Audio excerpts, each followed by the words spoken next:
to the world. Subscribe now to the Hot 97 YouTube channel. It's Ebro in the Morning with Laura Stiles and Rosenberg. Nicki Minaj showed love to young Ice Spice.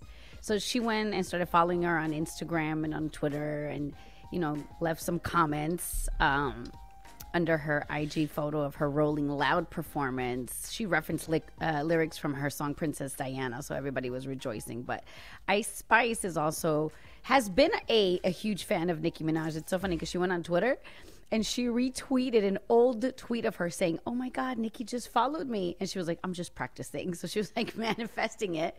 And then she just retweeted that because she had done that in 2020. So people are excited. They're like, "Can we see Nicki on a remix to Princess Diana or any of the songs?" But how about you stop being weirdos?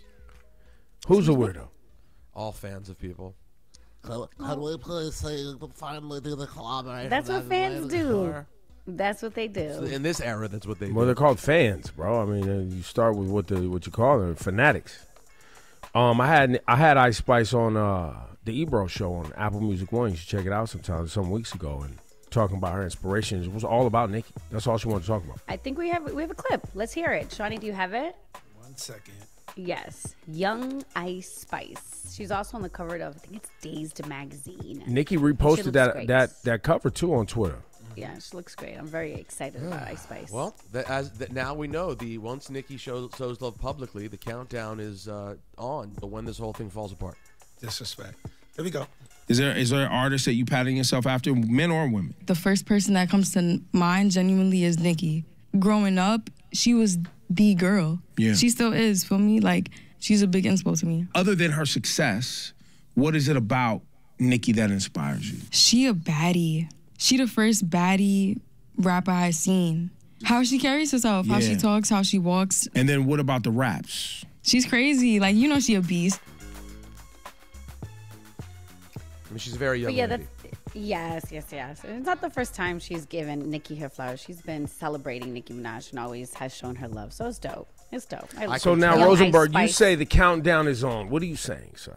That this is going to be a great, flourishing relationship unless Ice Spice cozies up in any way to any of the people Nicki has a problem with. In which case, then. So, like, for instance, let's say Ice Spice is out and about.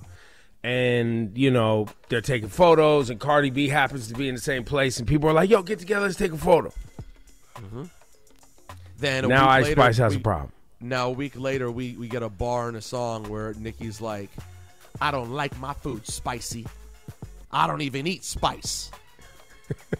You know that's coming. There's going to be some random shade line. That. We don't know. Well, and so now your defensive queens don't bother. We don't know. We just said we don't know. I mean, at some point, you have to take the historical information you have and put it together. Evidence would suggest you. So now, for the audience, what I was saying earlier, this takes us back to the conversations about Queens and people from Queens being sensitive, or as some would say, acting funny.